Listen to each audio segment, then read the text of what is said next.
So I want to shoot from the hip on this one. I'm going to talk about Chicago. I'm going to talk about the past 2 games. I'm going to talk on Washington Commanders game. I'm going to talk about the Cardinals game. I'm going to talk about how I feel so far after a 4-4 start. Chicago Bears fans are like the most toxic fans in the NFL. It's serious. Now, I get wanting to have a winning organization. I get wanting to have these things. I get wanting to have, the football team that you like do well.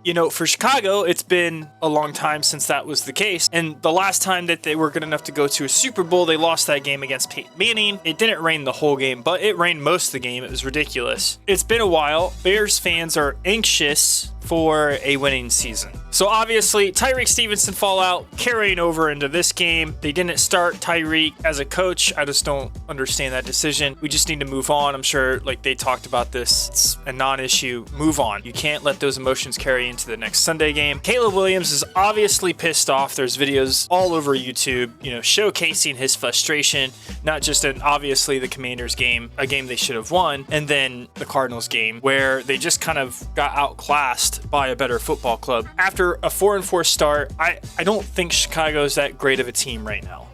It's on the offensive coordinator, their play calling. In the Cardinals game, that needs to be improved. It's not just that, but we're seeing regression in the offensive line. We're seeing regression with Caleb not really getting a good feel for the game and understanding what it is that he needs to do to be successful against NFL defenses. He's continuing to struggle with accuracy, still wanting the big play. I do just want to go over some stats here. This season, he's thrown for a little over 1,600 yards, okay? Completion percentage is at a 61.4. I mean, it's not the worst, but that QBR is just an 83.0. He's been very underwhelming this season. He's thrown 9 touchdowns, but he's thrown 5 picks as well. In the Cardinals game, okay, so Caleb went 22 of 41, 217 yards, no touchdowns. Bears fans are already asking for somebody to be fired. I think if you were going to fire anybody, it would be Matt Eberflus. I think if they have a losing season, he's gone, without a doubt. He's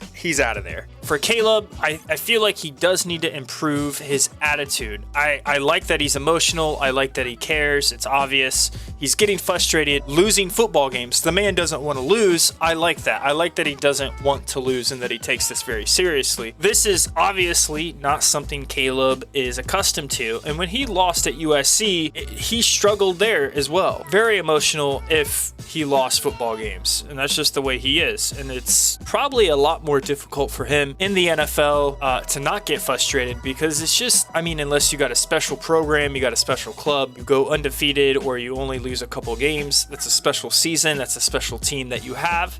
And that's most likely not going to happen. I'm not saying that you shouldn't strive for those things, that those can't be goals, but realistically, is an implosion imminent? Not yet. And I still, I want to pay attention to see how things are after week 12. We're halfway through the schedule, and I want to show you the schedule that we have. It doesn't get easier from here by any means. The Tyreek Stevenson fallout, the whole, taunting of the fans. I was really mad when I saw that. At the end of the day, we got to be professionals. We got to get back out there. Next week doesn't stop coming. You have to get back at it. Okay, week 10, it's going to be versus the Patriots. This is a get-right game for them. They can come out, they can play strong, they can get some momentum back on their side because week 11, week 12, week 13, week 14, week 15, 16, 17, and 18 are stacked. When I first saw this schedule, I couldn't believe it. I thought AI came up with this because it's just look at all these division games, and then even teams that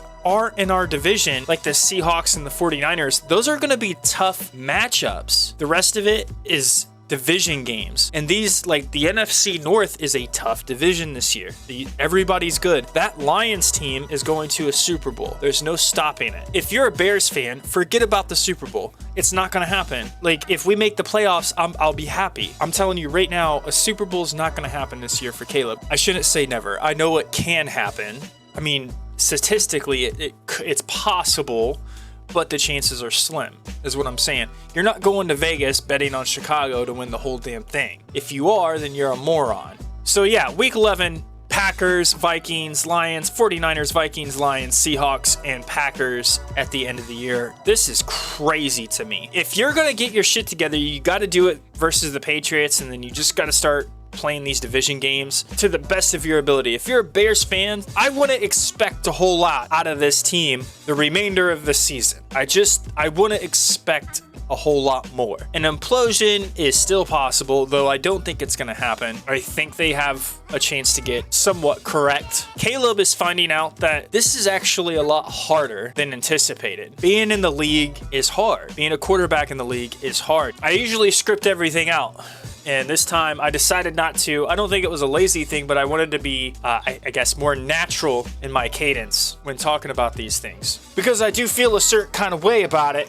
Something I do want to point out real quick. I was watching some film on this game. Something I want to show you. DJ Moore, I guess, tweaking his ankle and then making his way towards the sidelines while the play is still going. DJ Moore tweaked his ankle a little bit. Now, do you just go towards the bench? No, you don't do that. You should just stay on the field and try to do something. And what I think you can, this is just speculation. I'm not saying that this is true, but this could have been like, hey, you should have thrown it there. Like, you had a chance to throw it at the sideline and I could have made the catch and you didn't. In the process, like, I tweaked my ankle a little bit here. Now I'm pissed off and I'm just gonna go sit on the bench while the play is still happening. This is where it starts to get more interesting after Caleb is able to avoid pressure. This basically becomes backyard football at this point. When you look at this, nobody on the way back does anything. I don't understand this. He's rolling back to his right, like sprint, like right here. Look at the receivers. Sprint, get open. Did anybody play pickup football when they were a kid? Seriously, find another way. Get open. These guys, they don't do it. There is none of that. It's like, let me just kind of jog. You have to get open. Watch this. They're not doing it. They're just meandering.